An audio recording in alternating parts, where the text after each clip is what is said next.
Hello everyone. Before we start, make sure to like and subscribe to the channel and leave a comment with where you're from and what time you're watching. That way, YouTube will keep showing you stories just like this one. Now, let's begin.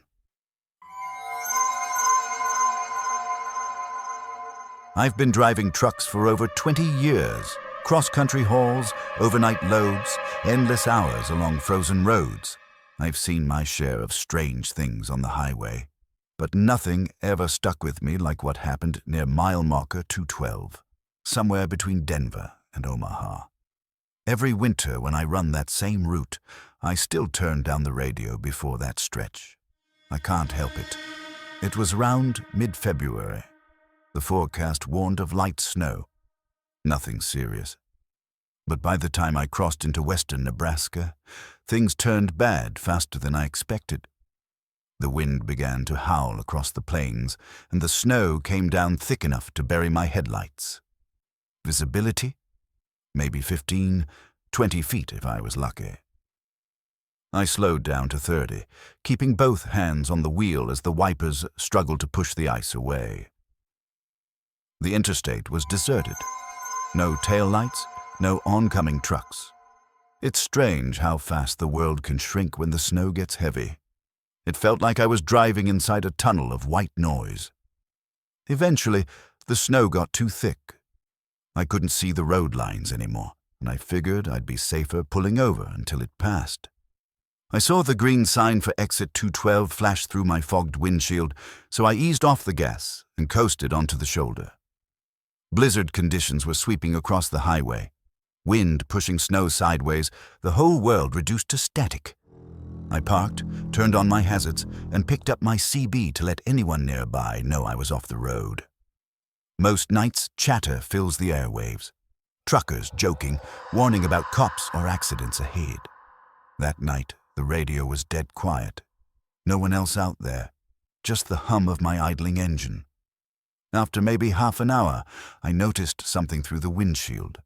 A pair of faint lights, looked like a stopped car, maybe a sedan, further down the shoulder. The lights blinked once, then disappeared into the storm. I squinted, trying to make out any shape, but all I saw was swirling snow. Then, through the hiss of the wind, my CB crackled. Static at first. Then I heard a voice. "Tom? You there?" The tone was soft, distant, almost hard to catch over the interference. I froze for a second, staring at the radio. How would anyone know my name? I hadn't said a word on the mic since stopping. I reached over and flipped the mic on. "This is southbound rig near mile 212, I said. "Who's calling me?" Nothing. Just static. The voice didn't come back. I brushed it off, figured maybe I'd misheard it. The storm played tricks on the sound, but about 10 minutes later it came again, clearer this time. "Tom, please, I need help."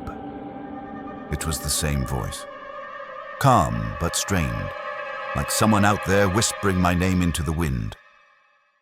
I grabbed my flashlight, threw on my coat, and stepped outside. The cold nearly knocked me over. The wind was screaming, snow slicing at my face. I pulled the collar up and trudged through the snow, aiming my light toward where I thought I'd seen those beams earlier. The snow swallowed the sound of everything. My boots, my breath, even the hum of my rig. I found tire marks and a faint trail of footprints leading along the shoulder, half covered already. I followed them about 30 yards before stopping. They didn't go straight, they circled around and around, looping wider, like someone pacing aimlessly, then vanishing back into the storm, and the lights? Gone. Just white. That's when I heard tapping against metal. I whipped around, shining my light on the truck. For a second, I thought I saw someone standing near the passenger side, a shadow moving quick behind the windshield. But when I got closer, there was no one there. I climbed back up, slammed the door and locked it. My fingers were shaking so bad I could barely hold the CB mic. "You okay out there? Whoever's talking to me?" I said. This time, the reply came almost instantly. A soft crackle, then silence. And then, "Tom, let me in." I dropped the mic. That voice, it wasn't distorted anymore. It was my voice. Same accent, same tone, same breath pattern, like a recording of me, played back just slightly slower. My first thought was someone hijacked the frequency, but how would they imitate my voice that precisely? I didn't talk long enough for anyone to sample it. The snow outside intensified, rattling the cab. The tapping came again, closer this time. A slow, deliberate rhythm on the passenger side window. I didn't look. Couldn't. I just sat there, staring straight ahead, gripping the wheel while the storm howled around the rig. The temperature dropped fast and the glass began frosting over. Through the fog, I could barely see movement. Something pale brushing past the door. Then, silence. No tapping. No sound except the engine. Hours passed before dawn broke. When the light finally bled through the clouds, I saw the snow piled halfway up the grill. The air had gone still. I could finally exhale again. I must have drifted for a while before I heard the knock on the driver's door. It was a state trooper, bundled heavy with frost on his hat. I rolled the window down and he leaned in. "Morning," he said. "You all right? Thought we lost another one out here." I told him I'd pulled over because of the storm, stayed put like any sane driver would. He nodded, then pointed behind me down the highway. We found a semi half a mile back. Lights off, idling overnight. Driver didn't make it. He paused. Thing is, CB was still on, only one word in the log. I swallowed. The wind outside suddenly sounded quiet again. "What word?" He looked right at me. "Your name." The trooper walked off to check my license while I just sat there, staring in the side mirror. The snow had stopped. My reflection looked tired, hollow, worn out from a night of cold and silence. But as I looked closer, I swear my reflection smiled back, just a little wider than I ever would. If you're still listening, you probably enjoy stories like this. A like or a comment helps keep them alive.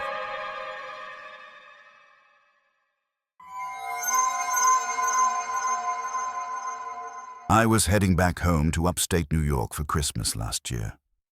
I'd planned to make it before midnight, but somewhere past Binghamton, the snow started coming down in thick, blinding sheets. The temperature dropped fast, and the highway turned to ice under my tires. I'd been driving for 6 hours straight, hands stiff on the wheel, when I saw the blue sign for a motel just off Route 17. The storm looked bad enough that I figured there was no point pushing through it. I turned off the exit and followed a service road half buried in snow until I saw a flickering neon sign through the white Riverside Motel. The place looked old, single-story, maybe a dozen rooms in a row. Only one yellow porch light flickered near the office. I parked near it and stepped out, crunching through snow that reached my ankles. The air smelled like wet pine and rust. Inside, the lobby looked like it hadn't changed since the 70s. Yellow wallpaper, a dusty vending machine, and a counter with a little brass bell. An older man came out from the back room, moving slow like he'd just woken up. His name tag said K. Jansen.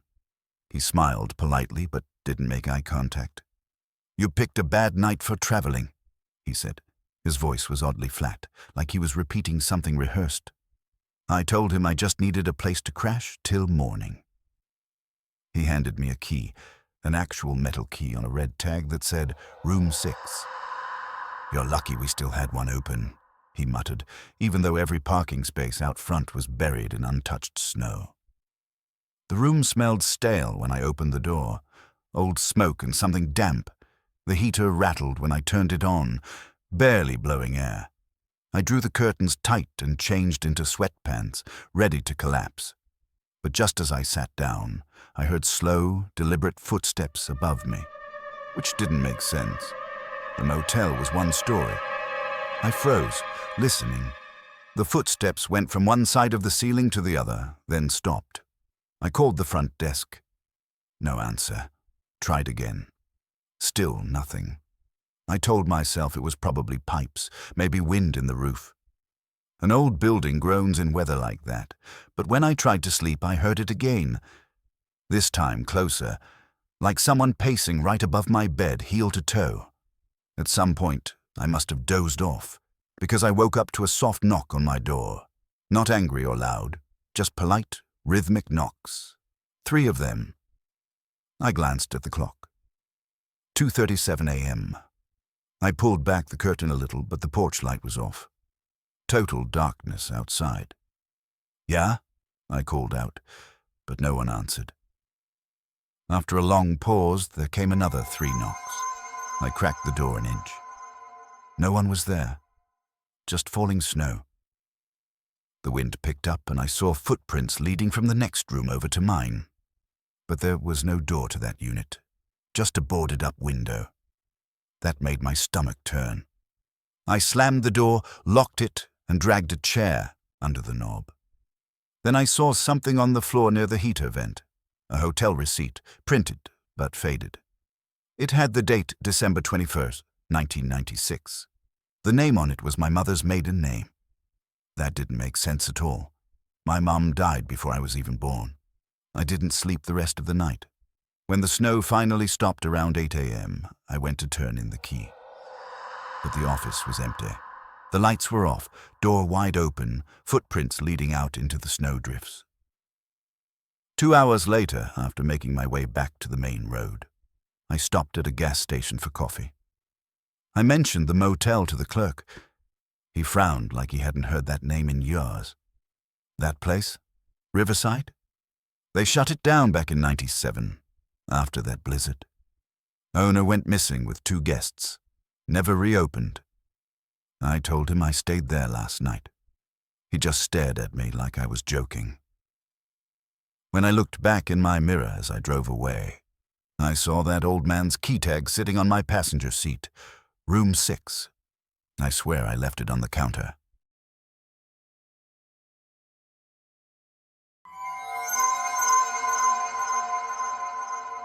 I work in construction management. 2 winters ago, I was driving back from a project site in northern Minnesota. It was past midnight, the sky pitch black, and a heavy snowstorm had started to pick up across the interstate. GPS rerouted me through a back road, County Road 6, to cut around a closure. The road was narrow and badly plowed, just my headlights cutting through the white. I hadn't passed another car in 20 minutes. No houses, no streetlights, just farmland buried in snow and tree lines bending under the weight of ice. Then I saw the glow of a diner sign through the snow. Betty's Eatery. It was like something from another time, neon script, flickering pink and blue. I can't even tell you how relieved I was to see it. I figured I'd pull in, grab a coffee, and wait out the storm. Inside, everything looked too clean. Tables polished, napkin holders full, but no customers.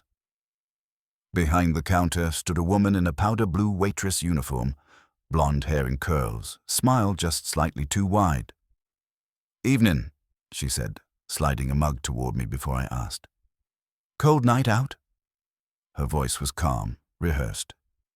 I asked how long she'd been open. She said, "Long enough to see you again." That threw me a little. I told her she must have mistaken me for someone else, but she just smiled quietly and refilled my mug before I finished the first sip.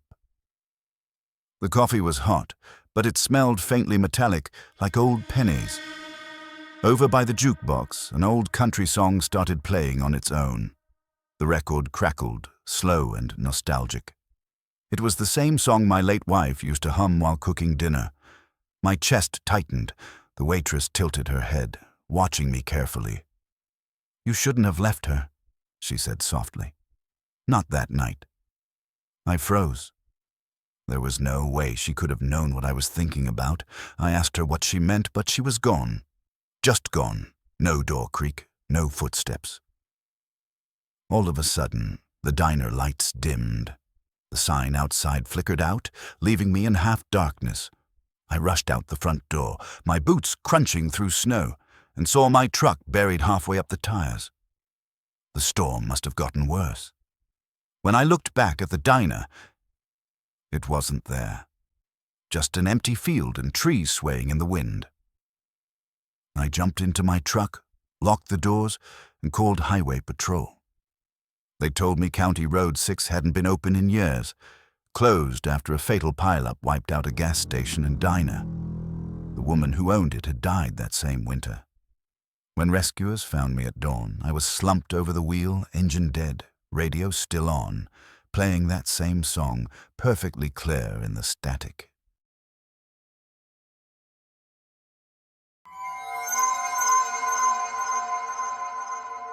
I was working maintenance for a telecommunications contractor in Wyoming when it happened. Middle of January, below zero, a blizzard moving east across the plains. Our supervisor called in around sunset. Said one of the radio towers near Medicine Bow went down during the storm. I was closest, so I took the job. The drive out was rough, snowdrifts cresting over the road, everything washed white against the horizon. The tower sat miles off the main highway, buried in prairie. I followed the narrow service path, tires sliding until I saw the red beacon flashing in the distance. The kind of lonely light you can feel staring at you. The generator shack was half frozen shut. I forced the door and inside it smelled like diesel and warm dust. The radio equipment was humming, lights flickering irregularly, like it was fighting itself to stay alive. I clicked my dispatch radio. At site now. Power seems fine, but the signal's unstable. Static answered back, then a voice. Copy that. Which version of you is checking in? I froze. Say again. But it was just static again. Outside, the storm was howling full force. I went to check the transmission cables and caught sight of something out past the field, headlights moving toward me through the snow. For a second, I thought it was my supervisor arriving to help. Then the light stopped, maybe 100 feet away. There was another truck, identical to mine. Same make, same orange hazard light blinking. I called over the radio, thinking maybe someone else got assigned. The voice came through muffled and distant, but it was mine. Stay inside, it said. Don't go near it. I stared out the window of the shack. The figure climbing out of that second truck wore my jacket, same company patch, even the same reflective tape torn at the elbow. He walked around to the front of his truck and stood facing me. I blinked, and he was closer, standing maybe 15 feet away. No sound, no crunch of boots, no breath, just snow falling silently between us. The lights on the tower started pulsing faster, in sync with my heartbeat. The radio spat static then. Only one of you leaves. That's all it said. When I came to, it was daylight. The storm had passed. My truck was still idling, and the tower light blinked steady, perfectly synced again. Rescue crews said they found only one set of tire tracks leading out to the service road, but 2 sets of footprints, both mine, leading halfway out to the tower before merging into one. Even now, I can't explain it. Every so often, when I tune the radio out here, I hear faint interference. My own voice, whispering back over the static, counting slowly from 1 to 10. Thanks for listening, if you made it through the darkness.